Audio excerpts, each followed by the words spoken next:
तो देखिए प्रश्न नंबर हम 5वें पर आ गए हैं और प्रश्न नंबर 5वें में कह रहा है एक आकृति दिया हुआ है और इस आकृति में कह रहा है कि डी ई समांतर है ओ क्यू के और डी एफ समांतर है ओ आर के।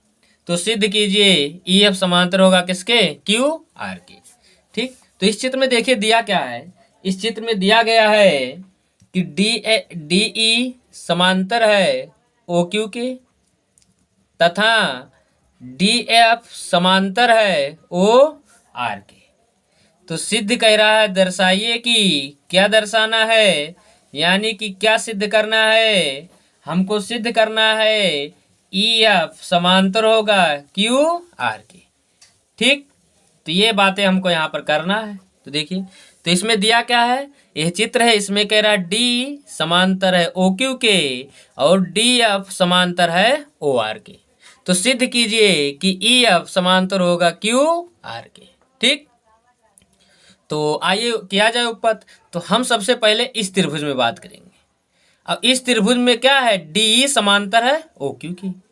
और जब किसी त्रिभुज में कोई रेखा एक भुजा के समांतर हो तो थेल्स प्रमेय से क्या होता है, वो रेखा अन्य दो भुजा को समान अनुपात में विभाजित करेगा।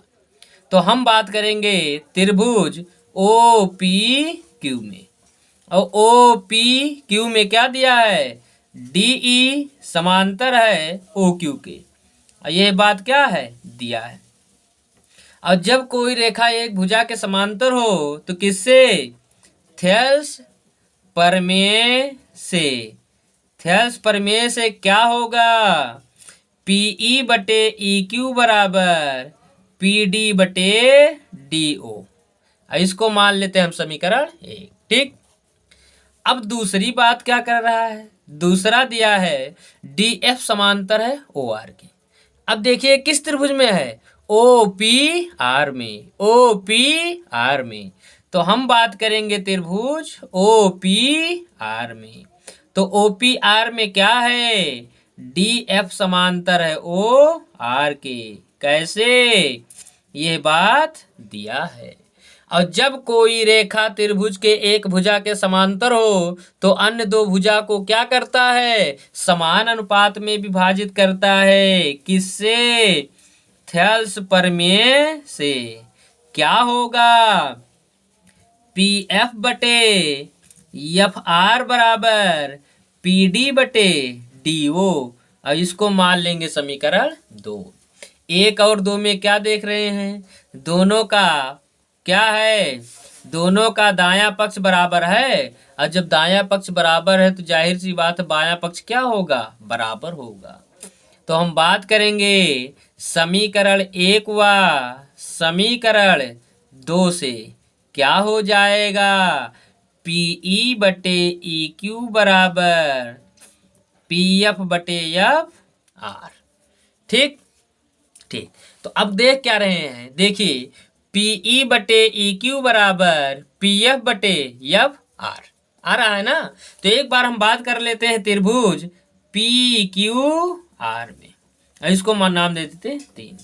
तो पी क्यू आर त्रिभुज में, और पी क्यू आर त्रिभुज में हम क्या देख रहे हैं, पीई बटे ई क्यू बराबर पी एफ बटे एफ आर। कहाँ से, समीकरण 3 से।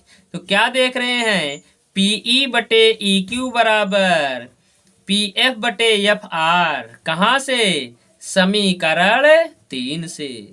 और जब इस त्रिभुज में कोई रेखा त्रिभुज की दो भुजा को समान अनुपात में विभाजित करता है तो वो रेखा तीसरी भुजा के क्या होता है, समांतर। किससे, थेल्स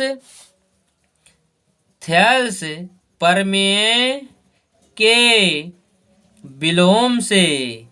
और थेल्स प्रमेय के विलोम से क्या होगा, थेल्स प्रमेय के ई एफ समांतर होगा क्यू आर के। तो यहाँ लिख देंगे ई एफ समांतर है क्यू आर के। अब यही बात हमको क्या करना था, सिद्ध करना था, जो कि क्या है, हो गया है, ई एफ समांतर क्यू आर। ठीक, तो इस तरह से सवाल नंबर 5वां भी आपका क्या होता है, कंप्लीट हो जाता है। ठीक, ठीक।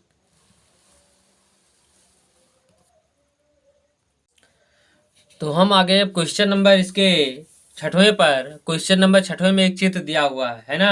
अब इस चित्र में कह रहा है कि ओपी, ओक्यू और ओ आर पर क्रमशः स्थित बिंदु ए, बी तथा सी अब यह इस प्रकार स्थित है कि ए बी समांतर है पी क्यू के, ए सी समांतर है पी आर के। तो दर्शाइए बी सी समांतर होगा किसके? क्यू आर के। तो हमारे पास एक चित्र दिया हुआ है। कह रहा ओपी पर एक बिंदु ए स्थित है, ओक्यू पर एक बिंदु बी स्थित है और ओ आर पर एक बिंदु सी स्थित है। और यह बिंदु इस प्रकार स्थित है कि ए बी समांतर है पी क्यू के, ए सी समांतर है पी आर के। तो सिद्ध कीजिए बी सी समांतर होगा क्यू आर के। ठीक, तो आइए दिखाया जाए। जो दिया है उसको लिख लेते हैं। तो दिया क्या है? ए बी समांतर है पी क्यू के तथा ए सी समांतर है पी आर के। सिद्ध क्या करना है? सिद्ध करना है बी सी समांतर है क्यू आर के। ठीक, तो आइए उपपत्ति हम करें।